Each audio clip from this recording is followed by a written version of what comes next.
আপনি কখনো কোনো পাখি দেখেছেন? তীব্র বায়ু, ভয়ানক বর্ষা, হিংস্র জীব একাধিকবার তাদের বাসা নষ্ট করে দেয়, কিন্তু তাও সে ঝড়ের সাথে ঝগড়া করে না। সে কখনো বর্ষাকে হিংসে করে না, আর না সে হিংস্র পশুদের ওপর প্রতিশোধ নেয়।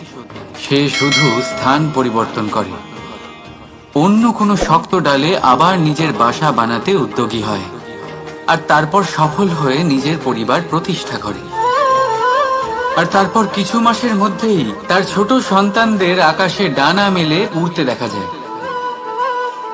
অন্যদিকে একটি সাপ প্রহারের প্রতিশোধ নেওয়ার উদ্দেশ্যে মানুষের বসতিতে প্রবেশ করে, আর শেষে সে নিজেই মারা যায়।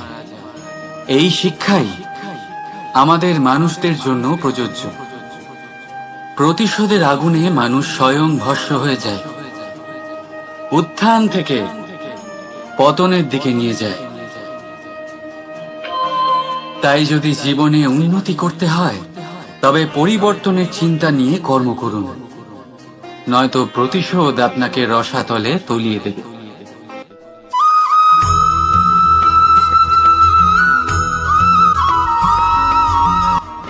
ওমা, এ কি? আমি কখন থেকে এখানে অপেক্ষা করছি, হাত পেতে দাঁড়িয়ে রয়েছি যাতে একটা ফল আমার হাতে এসে পড়ে এবং সেটা আমি খেতে পারি। কখন থেকে অপেক্ষা করছি, কিন্তু সেটা হচ্ছেই না। এবার আপনি বলবেন যে এসব কি বলছি, এই কি অদ্ভুত কথা বলছি। যদি ফল খেতে হয় তাহলে আমাকে বৃক্ষে চড়তে হবে, ফলের কাছে পৌঁছতে হবে, তবেই তো ফল পাবো। এবারে এটা অত্যন্ত সহজ ব্যাপার, কিন্তু এই বিষয়টা আপনি নিজের জীবনের প্রসঙ্গে ভেবে দেখুন। লক্ষ্য কোথায় আছে আপনি জানেন, সেই লক্ষ্যে পৌঁছানোর পথ কি সেটাও আপনি জানেন, সেই পথে চলার ক্ষমতাও আপনার রয়েছে, কিন্তু তাও আপনি নিজের লক্ষ্য লাভ করতে পারছেন না। কেন? কারণ আপনি অপেক্ষা করছেন যে লক্ষ্য আপনার সামনে চলে আসবে, কিন্তু তা হয় না। লক্ষ্য সে যাই হোক না কেন, ধন হোক, প্রেম হোক, কোনো সম্মান হোক বা মোক্ষ হোক, যদি আপনি তার দিকে অগ্রসর না হন, তাহলে ফল প্রাপ্তি অসম্ভব ব্যাপার, তা কোনোদিনই হবে না। সেই জন্য আপনার চোখের সামনে আপনি যদি নিজের লক্ষ্যকে দেখতে পান, তাহলে উঠুন এবং সেই দিকে অগ্রসর হতে শুরু করুন। নিজের অন্তরের সকল অশুভ গুণ দূর করুন, অলসতা ত্যাগ করুন, অজ্ঞানতা ত্যাগ করে দিন এবং চলতে থাকুন। অবশ্যই মনোবাঞ্ছিত ফল লাভ করতে পারবেন। মনে রাখবেন, চলতে থাকলে তবেই লক্ষ্য প্রাপ্তি হবে। অপেক্ষার দ্বারা শুধুমাত্র মৃত্যু লাভ হবে। আসুন আমার সাথে ভালোবেসে বলুন, রাধা রাধা।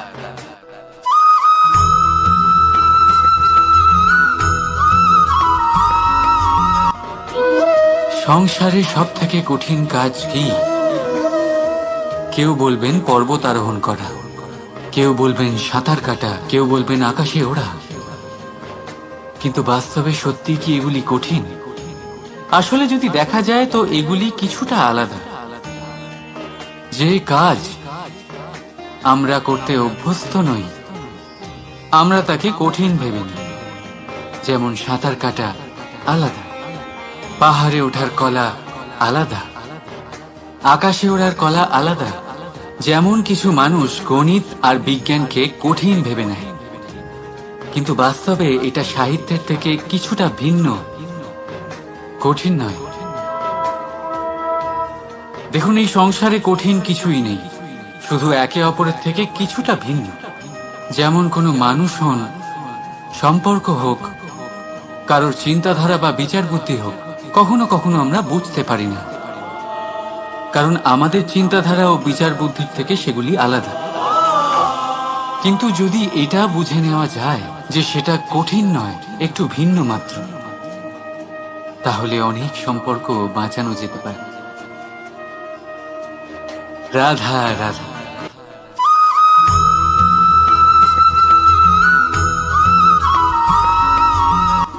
পাখি কখন জন্ম নেয়, কখন উড়তে শেখে, কখন বাসা বানাতে শেখে, কখন নিজের মৃত্যু লাভ করে, এসব আমাদের মধ্যে কেউ জানি না।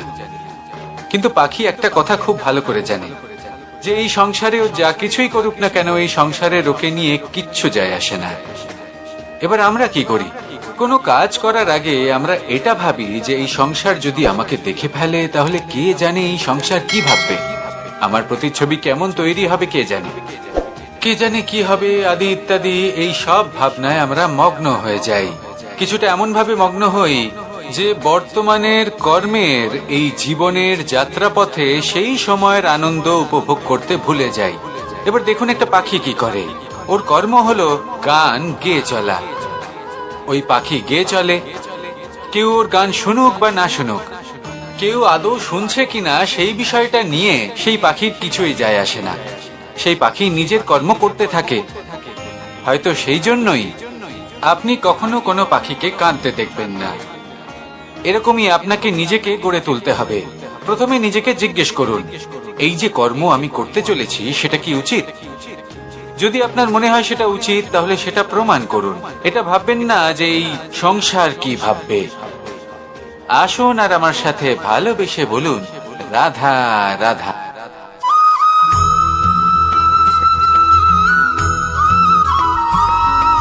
জীবনকে রথ বলা হয়, কিন্তু কেন? এখন আপনি বলবেন এই জন্য কারণ জীবনও ঠিক রথের মতোই চলতে থাকে। কিন্তু আপনি কখনো এই রথকে বোঝার চেষ্টা করেছেন? এই রথে সামনে ঘোড়া থাকে আর পিছনে চাকা। এই ঘোড়া হলো আপনার কর্ম, আর এই চাকা কর্মফল। এই ঘোড়া যেখানেই যায় রথের চাকাগুলি সেখানেই এগোতে থাকে। যদি আপনার ঘোড়া অর্থাৎ আপনার কর্ম শুভ সহজ পথে চলে, তাহলে আপনার যাত্রাও আনন্দময় হবে। যদি কুকর্মের খারাপ পথে চলেন, তাহলে আপনার যাত্রা খানা খন্দ দিয়ে ভরে যাবে। আপনার কর্মগুলিকে ঘোড়ার মতো নিয়ন্ত্রণে রাখুন। ফলের চাকা সর্বদাই আপনাকে মধুর পরিণামই দেবে। রাধা রাধা।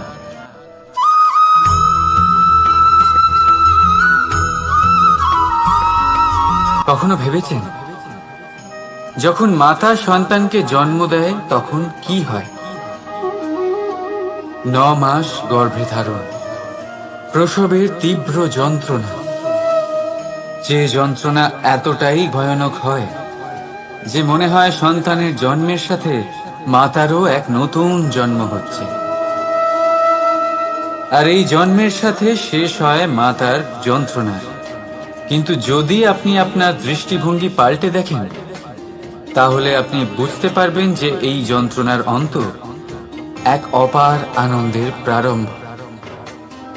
প্রারম্ভ সন্তানে, আর সন্তান মাতা পিতার জন্য সুখের প্রারম্ভ। জীবনের সাথে এটাই হয়। আমরা কখনো কখনো কোনো সম্পর্ক বা পরিস্থিতির যন্ত্রণার অন্তের জন্য এত বিচলিত হয়ে যাই যে সেই আনন্দের প্রারম্ভ আমরা দেখতেই পাই না। মনে রাখবেন, যন্ত্রণা আনন্দের প্রারম্ভের লক্ষণ মাত্র। রাধা রাধা।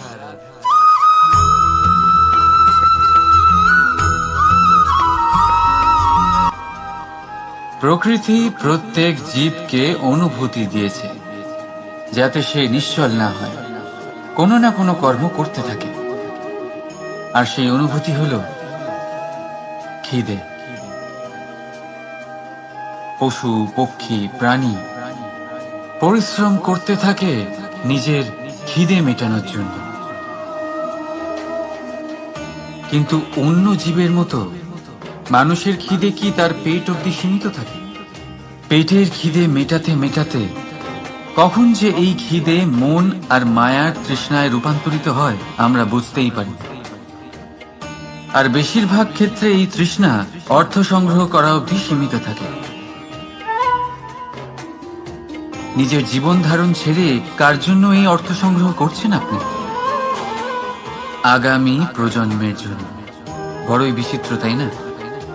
নিজের জীবন ধারণ ছেড়ে অর্থ সংগ্রহ করতে করতে নিজের জীবনের সুখ বিসর্জন দিচ্ছেন। আর আগামী প্রজন্মকে কাজ করার থেকেও আটকাচ্ছেন। পুত্র যখন কুপুত্র তখন কেন অর্থ সঞ্চয়? পুত্র যখন সুপুত্র তখন কেন অর্থ সঞ্চয়? নিজের সন্তানকে সংস্কার দিন, অর্থ নয়। যদি সন্তান সংস্কারী হয় তখন সে নিজের এক সংসার তৈরি করবে। যদি সংস্কারহীন হয় তাহলে আপনার বানানো সংসার এমনি সে ভেঙে দেবে। জীবনে যদি কিছু সঞ্চয় করতে হয় তাহলে জ্ঞান সঞ্চয় করুন, প্রেম সঞ্চয় করুন,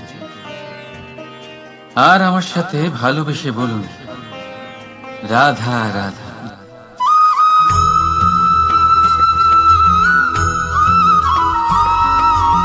নদীর জল মিষ্টি হয় আর সাগরের জল হয় নোনতা, আর কোনো নালার জল দুর্গন্ধে ভরা হয়। কেন? নদীর জল মিষ্টি হয় কারণ সে সকলকে জল দেয়, সাগর জল নেয় আর তাই জন্য নোনতা হয়। আর নালা সে বওয়া বন্ধ করে দেয় আর সেই কারণেই তা দুর্গন্ধময় হয়ে ওঠে, সে কাজের অযোগ্য হয়ে ওঠে। আমাদের জীবনেও অনেকটা এমনটাই হয়ে থাকে। যদি নদীর মতন জীবনে কিছু দিতে শেখেন তাহলে জীবনে মিষ্টত্ব বজায় থাকবে। যদি সাগরের মতন ভাগ দেওয়ার বদলে শুধু সঞ্চয় করতে থাকেন তাহলে মনে তিক্ততা ভরে থাকবে। আর যদি নালার মতন বওয়া বন্ধ করে দেন, কর্ম করা ছেড়ে দেন, তাহলে কাজের অযোগ্য হয়ে যাবেন। আর সেই জন্য কোনো বিশ্রাম ছাড়াই কর্ম করতে থাকুন। আর যা কিছু আপনার কাছে আছে তাকে ভাগ করতে শিখুন। মন প্রসন্ন হয়ে বলবে, রাধা রাধা।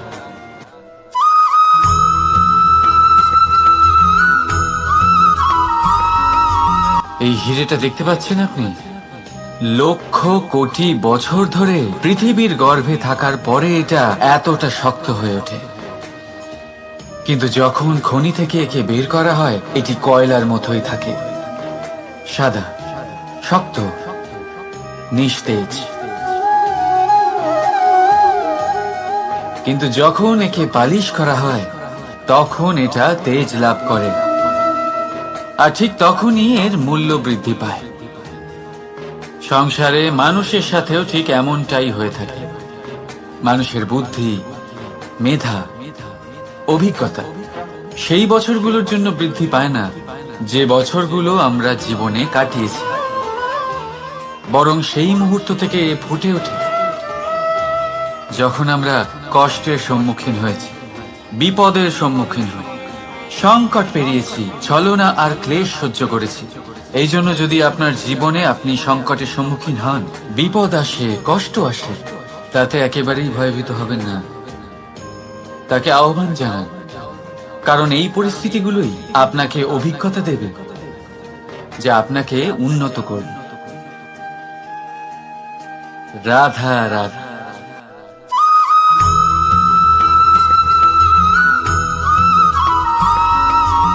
মানুষের মধ্যে এক বিশেষ গুণ পাওয়া যায়, মূল্যায়ন করা। কোনটা দামি, কোনটা সস্তা, যেটা কিনতে গেলে অনেক মুদ্রা লাগে, অনেক পরিশ্রম লাগে, সেটা দামি। যেটা কিনতে গেলে কম মুদ্রা, কম পরিশ্রম লাগে, সেটা সস্তা। কিন্তু এটাই কি সম্পূর্ণ সত্য?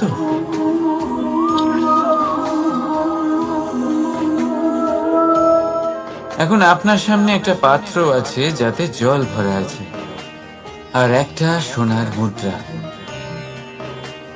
বলুন, এই দুই বস্তুর মধ্যে বেশি দামি কোনটা? আপনি বলবেন সোজা ব্যাপার, সোনার মুদ্রাই বেশি দামি হবে। এই সোনার মুদ্রা দিয়ে আপনি এরম অনেক জলের পাত্র কিনতে পারবেন। চলুন, ঠিক আছে। এবার ভাবুন, আপনি যদি কোনো মরুভূমির মাঝে আটকে পড়েন, তৃষ্ণায় কাতর আপনি, তখন কোনটা দামি হবে? তখন তো আপনি এই এক ঢোক জলের জন্য নিজের সারা জীবনের উপার্জন যা আপনি আয় করেছেন সব দিতে রাজি হয়ে যাবে। মনে রাখবেন, জীবনে দামি বা সস্তা বস্তু নয়, পরিস্থিতি হয়। আর প্রয়োজনে যা কাজে আসে তার থেকে অমূল্য এই সংসারে আর কিচ্ছু নেই। রাধা রাধা।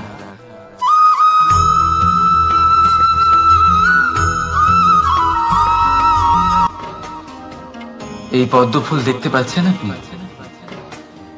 এটার একটা বিশেষত্ব আছে। জলের স্তর যতই বেড়ে যাক, এই ফুল সব সময় জলের ওপরেই ভাসে। আর এর কারণ হচ্ছে এর এই মৃণাল। যখনই জলের স্তর বাড়ে, ঠিক তখনই এই মৃণালও বাড়ে, আর এই ফুলকে জলের ওপরে ভাসিয়ে রাখে। কিন্তু যখন জল কমে যায়, এই মৃণাল কমতে পারে না, আর তখনই নিজের সাথে এই ফুলকেও নষ্ট করে দেয় সে। মানুষের সাথেও এরকমই হয়। দেখুন, মানুষ যত সমৃদ্ধ হতে থাকে ততই তার জীবনের স্তর বাড়তে থাকে, তার ইচ্ছেগুলো, তার প্রয়োজন বাড়তে থাকে। কিন্তু জীবনে কৃতিত্ব কমতে থাকলেও তার প্রয়োজনগুলো কমে না। আর তারপর এই পদ্মের মতোই মানুষও ভেঙে পড়ে। তাহলে কি করা যায়? কি করা যায় এই পরিস্থিতিতে? জীবনের স্তর বাড়ানো ছেড়ে দেবেন? কখনো না। কিন্তু জীবনের স্তর বাড়ানোর সাথে সাথে নিজের আত্মশক্তি একত্রিত করুন। সংকটের মুহূর্ত এলে আপনি আপনার জীবন কিভাবে কাটাবেন তার অনুশীলন করুন। কারণ জীবনের স্তর আর জলের স্তর বাড়বে আর কমবে, কিন্তু এটা আপনার উপর নির্ভরশীল যে আপনি এই দুইয়ের মধ্যে সমতা কি করে ধরে রাখবেন। রাধা রাধা।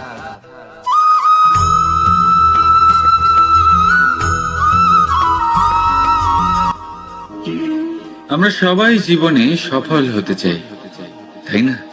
প্রত্যেকের জীবনে ব্যক্তিগত একটা লক্ষ্য আছে, আর প্রত্যেকের জীবনে তাদের লক্ষ্যে পৌঁছানোর আলাদা আলাদা যাত্রা আছে। এবার এই যাত্রায় অগ্রসর হওয়ার জন্য পথের দরকার।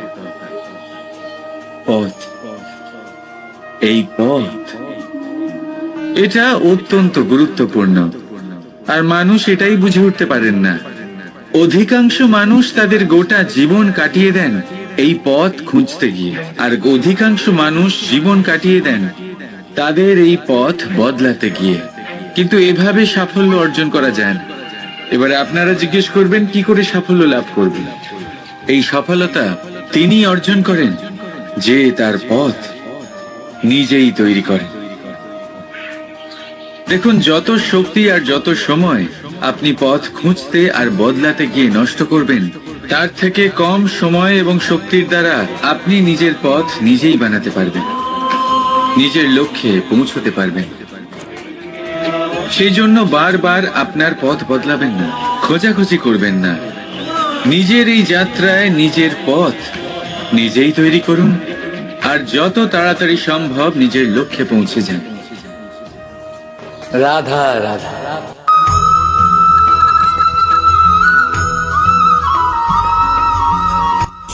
আমাদের জীবনে আমরা যখনই এমন কোনো মানুষের সাথে পরিচিত হই যে বয়সে, পদে এবং আর্থিক দিক থেকে আমাদের থেকে পিছিয়ে, তখন আমরা সবাই খুব হীন নজরে তাদের দিকে দেখি।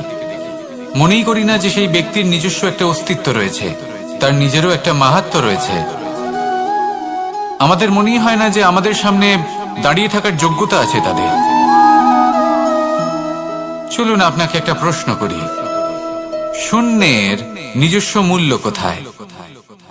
আপনি বলবেন কিছুই না। শূন্যের আবার নিজস্ব মূল্য কোথায়? কিন্তু যখন এই শূন্যই কোনো সংখ্যার সাথে এসে যুক্ত হয়ে যায়, কোনো অঙ্কের সাথে এসে যুক্ত হয়ে যায়, তখন তার মূল্য অনেক গুণ বৃদ্ধি পায়।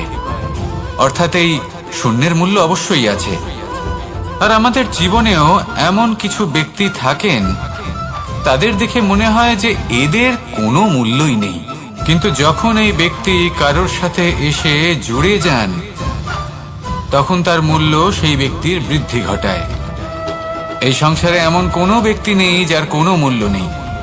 যদি আমরা ধনুকের কথা বলি, তাহলে তার জন্য একটি দড়ির প্রয়োজন হয়, যেটি প্রত্যঞ্চা হিসেবে ব্যবহৃত হয়। যদি এই প্রত্যঞ্চা না থাকে, তাহলে ধনুকের কোনো মূল্যই থাকে না।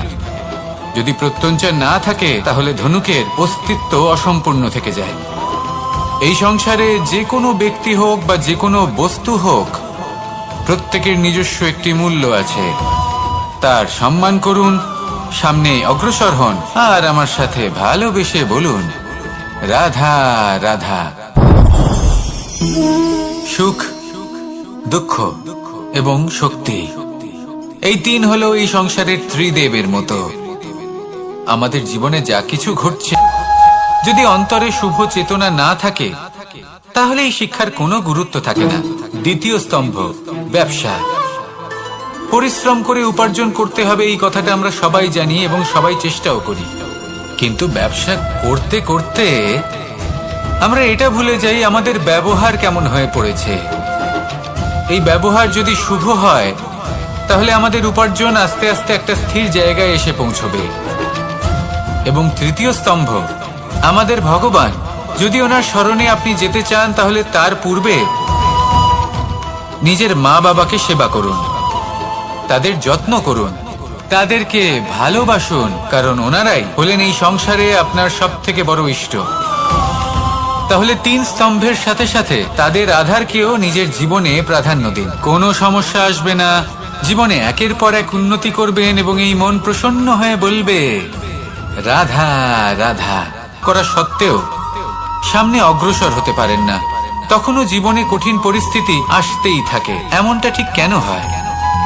কারণ সে জীবনে এই তিনটি স্তম্ভ লাভ করে নেয়, জীবনে প্রয়োগও করে, কিন্তু তার ভিতের কথা সে ভুলেই যায়। যেমন প্রথম স্তম্ভ অর্থাৎ শিক্ষা। এই শিক্ষার আধার হলো শুভ চেতনা। যদি অন্তরে শুভ চেতনা না থাকে, তাহলে এই শিক্ষার কোনো গুরুত্ব থাকে না। দ্বিতীয় স্তম্ভ, ব্যবসা। পরিশ্রম করে উপার্জন করতে হবে, এই কথাটা আমরা সবাই জানি এবং সবাই চেষ্টাও করি। কিন্তু ব্যবসা করতে করতে আমরা এটা ভুলে যাই আমাদের ব্যবহার কেমন হয়ে পড়েছে। এই ব্যবহার যদি শুভ হয়, তাহলে আমাদের উপার্জন আস্তে আস্তে একটা স্থির জায়গায় এসে পৌঁছবে। এবং তৃতীয় স্তম্ভ, আমাদের ভগবান। যদি ওনার স্মরণে আপনি যেতে চান, তাহলে তার পূর্বে নিজের মা বাবাকে সেবা করুন, তাদের যত্ন করুন, তাদেরকে ভালোবাসুন, কারণ ওনারাই হলেন এই সংসারে আপনার সব থেকে বড় ইষ্ট।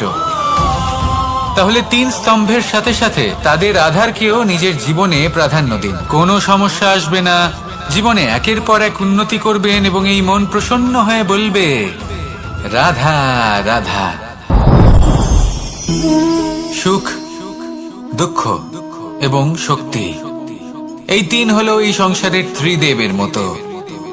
আমাদের জীবনে যা কিছু ঘটছে, এই তিনটির ভিত্তির উপরেই হচ্ছে। আসলে এই সংসারের একটা নিয়ম আছে। যখনই আপনি কিছু লাভ করেন, এই সংসার আপনার পরীক্ষা নেয়। এটা জানার জন্য আপনার পরীক্ষা নেয় যে আপনি যা কিছুই লাভ করেছেন, আপনি কি আদৌ সেটার যোগ্য কিনা। যদি অহংবোধ চলে আসে, তাহলে সুখ সেখানেই সঙ্গ ত্যাগ করে।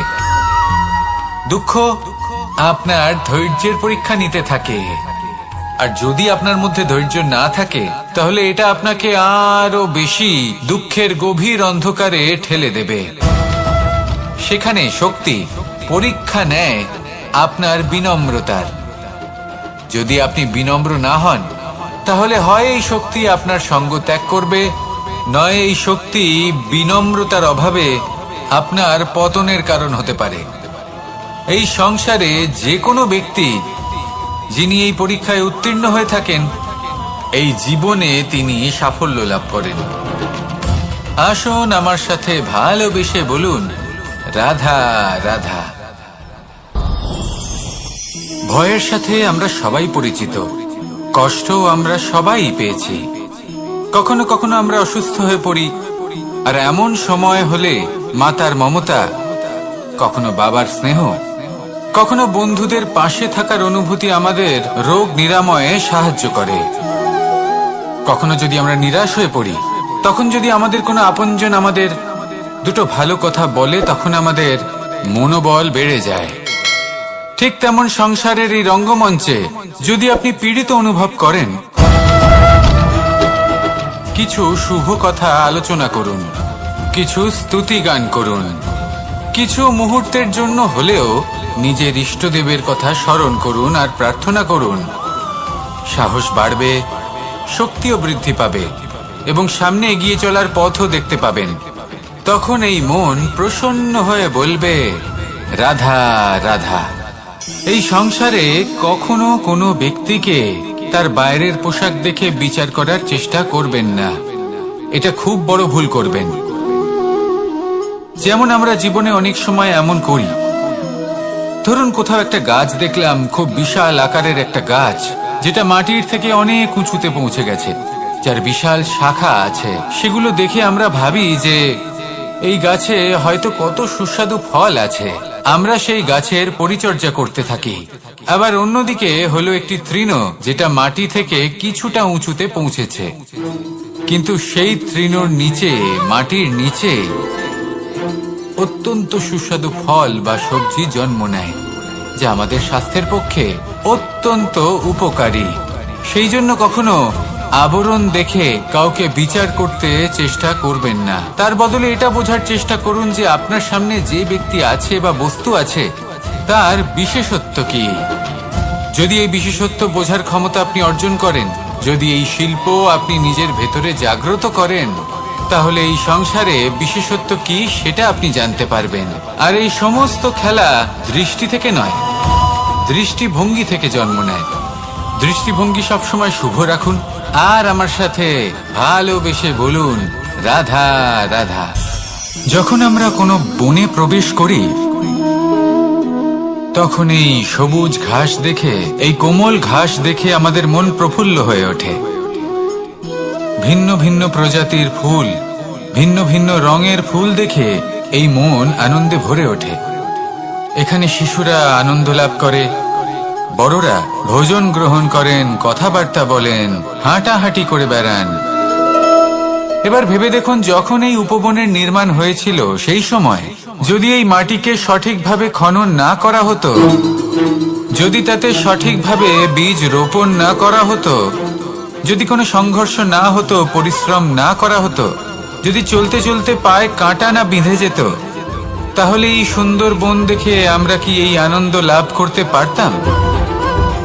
কখনোই নয়। ধরুন কোনো নদীর তটে সুন্দর একটি বন আছে, সেই বনের আনন্দ লাভ করতে গেলে আপনাকে সেই নদী পার করতেই হবে। যদি সুখের নদীর কাছে পৌঁছতে চান, তাহলে তটে যে কাঁটা রয়েছে সেগুলোর সাথে সংঘর্ষ করতেই হবে। এই সংসারে যদি আপনি সুখ লাভ করতে চান, তাহলে সুখ লাভের এই যাত্রা শুরু করতে হবে সংঘর্ষ দ্বারা। তাহলে সংঘর্ষকে স্বাগত জানান, এর পেছনেই সুখ রয়েছে যা আপনার জন্য অপেক্ষা করছে। এবার হাসুন আর আমার সাথে ভালোবেসে বলুন, রাধা রাধা। মানুষ সুখী জীবন যাপনের প্রতি এতটাই অভ্যস্ত হয়ে পড়ে যে একটা ছোট্ট সমস্যা এলেই সে সবার থেকে সাহায্য চাইতে শুরু করে দেয়। সে সাহায্য লাভও করে এবং সেই সংকট থেকে সে বেরিয়েও আসে। কিন্তু এই সাহায্য কিছু মুহূর্তের, আর কিছু মুহূর্তের হলো এই দুঃখ। এই দুই মুহূর্তের সাহায্যের জন্য আজীবন আপনি তার কাছে ঋণী হয়ে থাকেন। আর মানবিকতার খাতিরে আপনার মনে কৃতজ্ঞতা জেগে ওঠে, আর সেই কৃতজ্ঞতা বোধ হলো যে আপনি কখনো সেই ব্যক্তিকে ছাপিয়ে যেতেই পারবেন না। সেই জন্য জীবনে সবসময় চেষ্টা করবেন নিজেকে প্রস্তুত রাখতে সেই সব সমস্যার জন্য, সেই সব বাধার জন্য যেগুলো আপনার জীবনে আসতে পারে। ততক্ষণ সাহায্য চাইবেন না যতক্ষণ না অন্য কোনো পথ না থাকছে। সাহায্য চাওয়া অনুচিত নয়, কিন্তু সাহায্য চাইলে এবং সাহায্য পেলে আপনি আজীবন কৃতজ্ঞ এবং ঋণী হয়ে থাকবেন। আর তারপর একদিন আপনি পরিবর্তন দেখতে পাবেন, যে কিভাবে আপনি ছোট ছোট সমস্যার জন্য সাহায্য না চেয়ে বড় বড় সমস্যার সম্মুখীন হতে প্রস্তুত হয়ে গেছেন। এটাই হলো সংসারের নীতি। এটাই পালন করুন আর আমার সাথে ভালোবেসে বলুন, রাধা রাধা। আপনি কখনো কাউকে পর্বতে আরোহণ করতে দেখেছেন? বা আপনি কখনো নিজে কোনো পর্বতে আরোহণ করেছেন? করে থাকলে আপনি এই বিষয়ে অবশ্যই জানবেন যে যখন আমরা শিখরের দিকে এগোই, ওপরের দিকে এগিয়ে চলি, তখন আমাদের একটু ঝুঁকে পথ চলতে হয়। তখনই আমরা সেই পর্বত আরোহণ করতে পারি।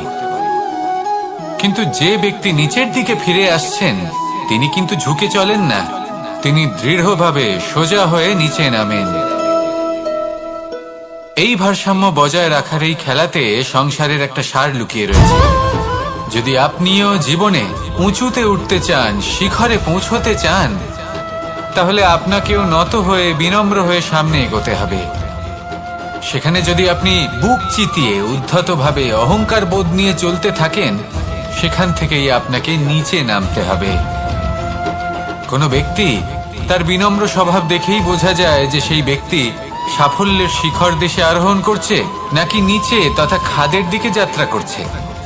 তাই সবসময় বিনম্র থাকুন, শ্রেষ্ঠ কর্ম করুন, পরিশ্রম করুন আর আমার সাথে ভালোবেসে বলুন, রাধা রাধা।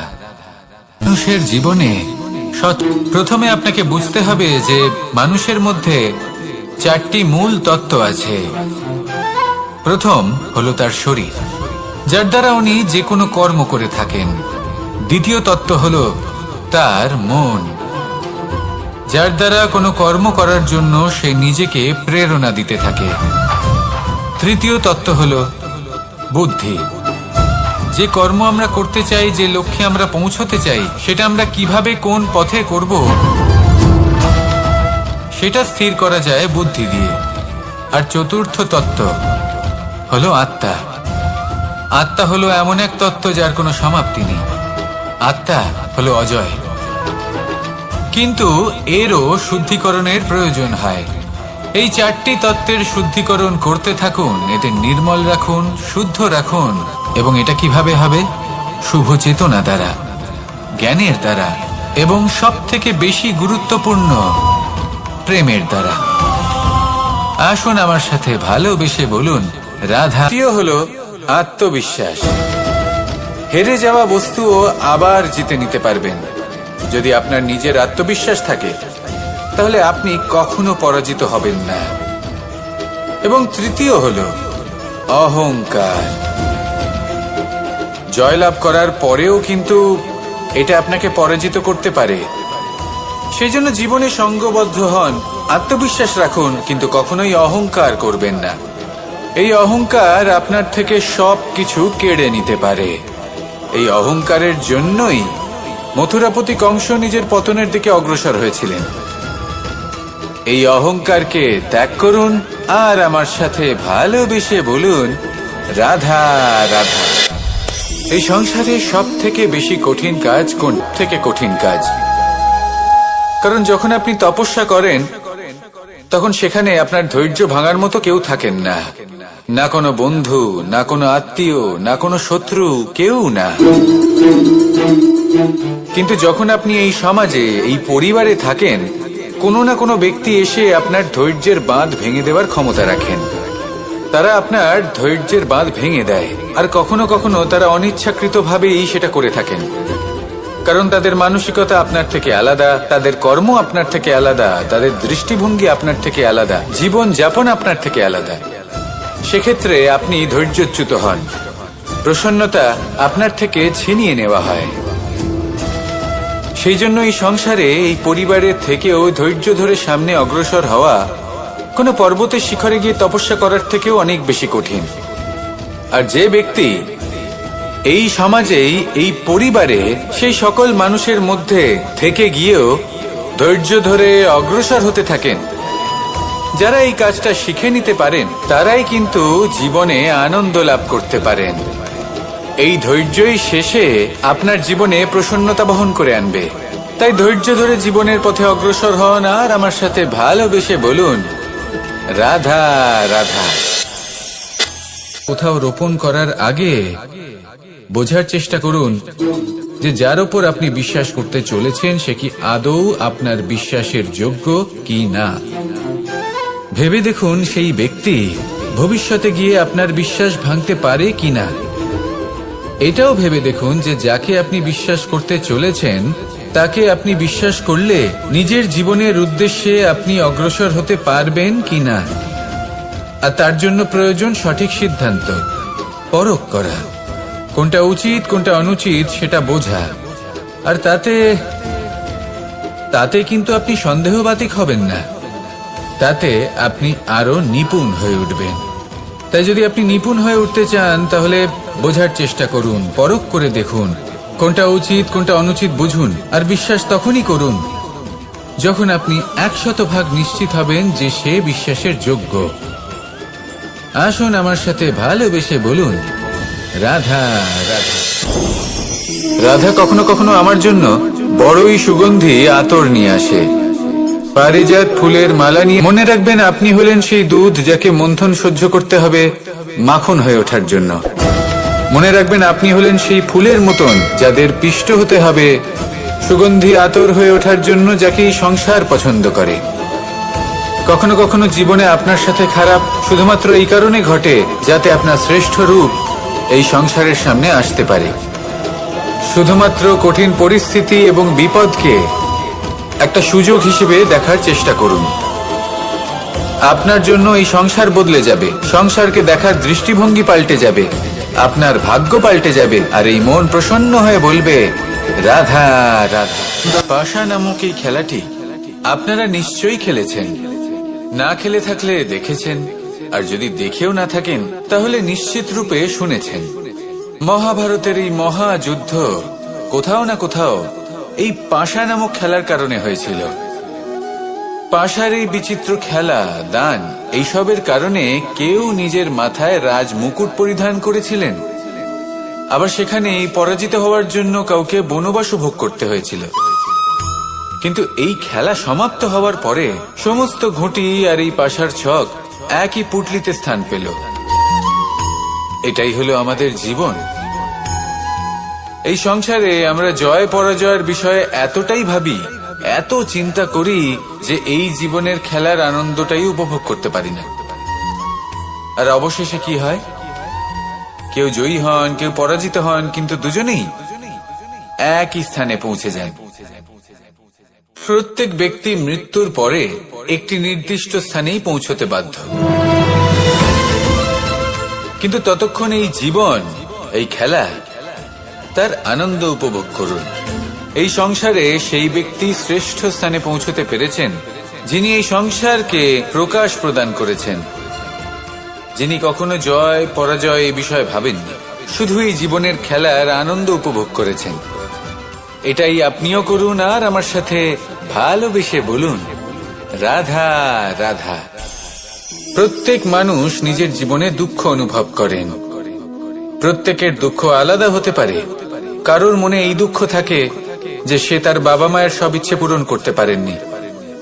কেউ এটা ভেবে দুঃখ পান যে সে চিরকাল সদাচার করেছেন, সৎকর্ম করেছেন, কিন্তু তাও তাকে দুরাচারী বলে মনে করা হয়। কেউ এটা ভেবেও দুঃখ পান যে তার সামনে যে ব্যক্তি রয়েছেন তার চোখে তিনি শত্রু হয়ে উঠেছেন বা দুষ্ট হয়ে উঠেছেন, যেখানে তিনি হয়তো কোনো অনুচিত কাজই করেননি। এবার এই সমস্ত বিষয় নিয়ে ভেবে নিজের ব্যক্তিত্ব নিয়ে সন্দেহ প্রকাশ করবেন না। যদি নিজের ব্যক্তিত্ব নিয়ে কোনো সন্দেহ থেকে থাকে তাহলে কর্ম সংক্রান্ত প্রশ্ন করুন যে আপনি যা করেছেন তাতে কি উচিত ছিল কি অনুচিত ছিল। যেটা প্রয়োজন সেটা এটা বোঝার যে আপনার অন্তর্মন, আপনার বিবেক আপনাকে কি বলছে, আর আপনার অন্তর্মন আর আপনার বিবেক আপনাকে যেটা করতে বলবে শুধু সেটাই করুন। আর তারপরে এই সংসার কি বলবে, কি ভাববে সেসব নিয়ে ভাবতে যাবেন না, কারণ এই সংসার তো ঈশ্বরকেও প্রশ্ন করে থাকে, ঈশ্বরকেও দোষী মনে করে। কখনো কখনো যখন কোনো ঘটনা মানুষের ইচ্ছা অনুযায়ী ঘটে না, তখন মানুষ এটা বলে যে হে ঈশ্বর, আপনি আমার পাশে থাকলেন না, আপনি বড়ই কঠোর, এটা আপনার দোষ। যেখানে বেশিরভাগ সময় হয়তো সে নিজেই নিজের কর্মফল ভোগ করছে, আর কখনো কখনো ঈশ্বর হয়তো তার জন্য আরো ভালো কোনো পরিকল্পনা করে রেখেছেন, কিন্তু মানুষ সেটা বুঝতে পারে না। তাই দিনের শেষে যেটা প্রয়োজন সেটা হলো নিজের মনের কথা বুঝতে হবে। আপনার বিবেক কি বলছে শুধু সেটাই করুন, আর সামনে এগোতে থাকুন। আমার সাথে ভালোবেসে বলুন, রাধা রাধা।